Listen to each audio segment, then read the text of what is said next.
What up, YouTube? You already know Big Lou tapping back in with the hat trick. We're going to go ahead and run 2 videos back to back.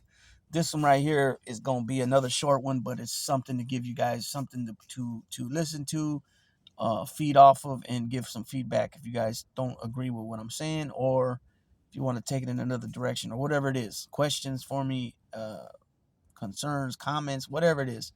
So this is the 3rd video that I'm doing on these 2 individuals. This is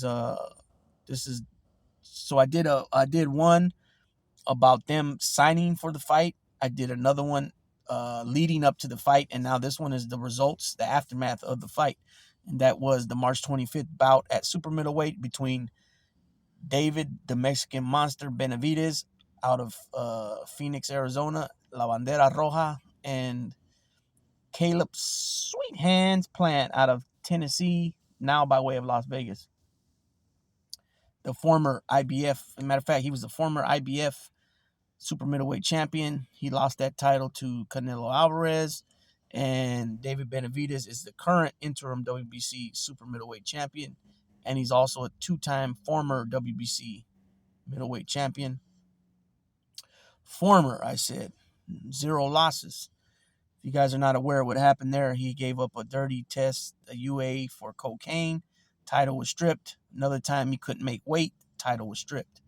But he came in there in tremendous shape, cut up. He was cut up. Everybody's used to seeing those old films of him as a little chubby kid. You know, triple the size of his dad as he's hitting the mitts. You know what I mean? He stood in shape. He was determined. He came in, like I said, cut up with a 6-pack and everything. Caleb Plant was on point like always, which he works hard. Now the fight,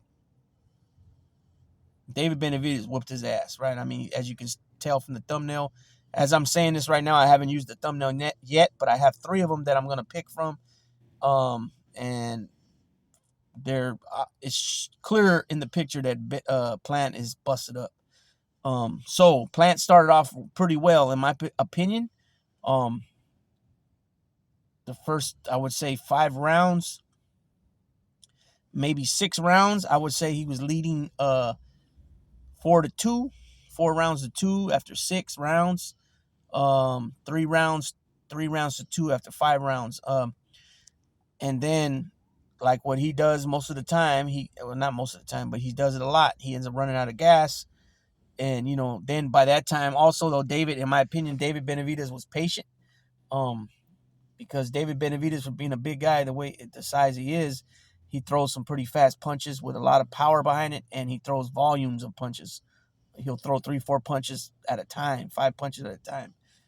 I think Plant was fighting well at first, like I said, sticking and moving, using his boxing skills, using the full extent of the bigger ring.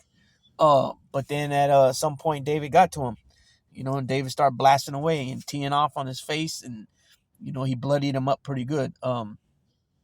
Which I want to say, by the end of the fight, it was like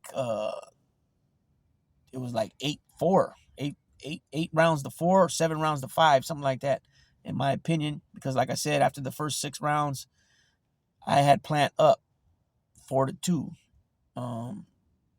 But that's when everything changed. The rest of it, David Benavidez did his thing, man. He did it really well. And now that sets up a fight between, in my opinion, you still have these 2 individuals. They're still, I mean, okay, the Plant's still up there.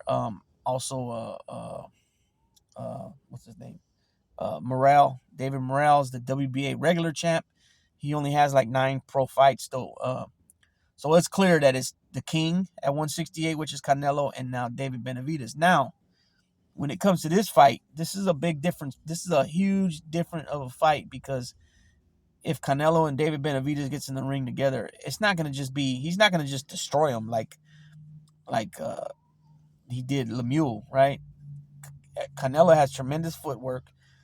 He has he can slip punches, counter punch. He punches pretty hard for being a small guy, because I'm talking about height wise. I can see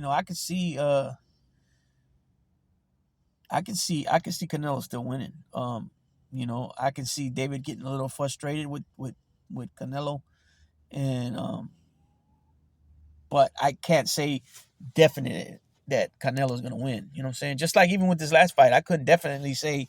I gave both perspectives, like what could go right and for both fighters. You know what I'm saying? I did say I took Benavidez though. I did say that, but I couldn't say like for sure. Yeah, he's just gonna whoop him. And as you can see, he didn't knock him out. He didn't drop him either. I don't even think he like hurt him, like rocked him. I mean, yeah, he hurt him? Yeah, of course. He hit him hard. He probably hurt him. But as far as like rocking him, making his legs wobbly, I didn't see any of that. So, you can't go off of that all the time. Oh, he's got 28 wins, 26 knockouts. You can't always go like that. Every person's different. People take punches different. You know what I mean? You got guys that got glass jaws, and you got guys that got steel jaws. And even though Caleb Plant was dropped by Canelo and he ended up losing, David Benavidez couldn't put him down. So you just can't go off that when it comes to different fighters. You just gotta look at the overall thing, what their pros, what they're good at, what they're not as good at. Play both scenarios out in your mind of what this fighter would have to do to win, what the other fighter would have to do to win. What kind of game plan would they have to go in there with, and hope that they utilize it. You know what I'm saying? Just because you train for 6 weeks, 8 weeks for a certain opponent and a certain game plan to go in there and utilize doesn't always work out where you're able to do that. And that's because the other fighter is also training to fight you. And just because you watch 10 fights on him, his last 10 fights on him, doesn't mean he's going to go in there doing the same thing he's done in those last 10 fights. You know what I'm saying? Obviously, there's strategy behind in both corners with their training camp and training team, their teams. And there's been a lot of times where guys went in there trained and couldn't do what they couldn't utilize what they trained.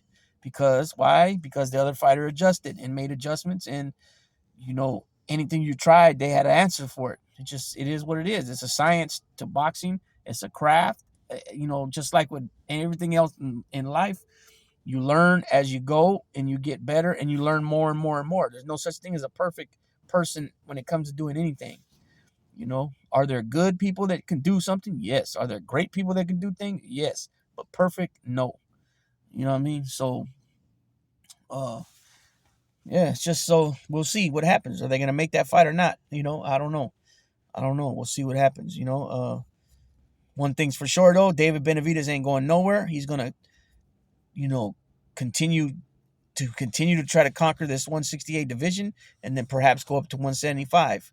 I can even see him in 10 years from now, or not 10 years, maybe 6 years, being at cruiserweight. He's 6'3". So he's listed at 6'2". Caleb Plant's listed at 6'2", but it was obviously he was way taller than Caleb Plant. So I don't know if Caleb Plant really was like 6 foot or 6'1". He's trying to list himself as 6'2", or is Benavidez really more like 6'3" and a half, 6'3", 6'3" and a half, 6'3" and a quarter or something. It was visible that he was taller than him, and bigger than him. You know what I'm saying? That was visible, no problem. A fucking Stevie Wonder could see that. You know what I mean? So yeah. So this is just a little video for a little something, a little food for thought on the perhaps next big fight in the super middleweight division. Well, Canelo's got a fight Cinco de Mayo weekend against está peleando con John Ryder. John Ryder se llama ese pelotito de gato. Anyways, so we'll see what happens there. He's got to get past him still, which I don't think is going to be a problem for him. He did have the hand surgery. I don't know if that'll be an issue. I don't know what type of hand injury he had, but there's been guys over the years, such as Mayweather, who've had hand injuries, and every time they fight, they re-aggravate it somehow, some way. So I don't know what kind of hand injury he had, but he had surgery. So we'll see what he does May 5th, and then after that, it's open season on somebody. I seen something pop up the other day from Punch Drunk boxing channel, something about Benavidez and Bubu Andrade. So I don't know how true that is, because I thought I heard that Charlo was supposed to fight Andrade. So I don't know. But I forgot about Andrade. You got Andrade too, super middleweight. Bubu, he's what is he? He was the WBO middleweight champ, I believe. He's undefeated, like 27-0, 29-0, something like that. So you got him. You got David Morrell, like 9-0, 10-0, Cuban fighter. You got Jamal Charlo, middleweight WBC champion. The only thing with him, when you speak about him, is that he's gonna have to come up in weight, or somebody's gonna have to go down, or catch weight or something. Which I don't see Canelo and any of them dudes going back down to middleweight to fight him. You got Triple G, and Triple G now is 40 years old, pushing 41 or 41 already. I heard and I read something that he vacated his second title now at middleweight, so I don't think he has any more titles. I think they wanted him to fight Lara, I believe. I thought something like that. So boxing is, all over the place. Some good fights we're getting. Next month we got Tank and Ryan Garcia. Also, the Inoue and Fulton fight is canceled. One of them got an injury. So that's where we're at with boxing. We got some good UFC coming up soon. We got Izzy Adesanya's taking on champ Parida again, number 2. That's all I can think of right now. So with that being said, people, Big Lou is gonna tap on out. I gotta get some rest. I'm tired. I got work tomorrow. So I appreciate everybody for getting us to the 1,000 subs. Again, shouts out to Tommy Stiggs and Thin Dudes and Vito the Pitbull for pushing the channel to get us to that 1,000. And then Tommy Stiggs got us. Thin Dudes got us up to like 893, 894, and then Tommy Stiggs got us pushed over the 1,000. I think it was to 1,006 or 1,008. And right now we're at like 1,052, I think it is. So I dropped a few shorts today that I had took yesterday, but I didn't drop them until today from washing the dogs at the dog bath place. And that got us about a quick 3,000 views and about 10 subs. So that was cool. So, yeah. So good night, everybody. Big Lou tapping on out.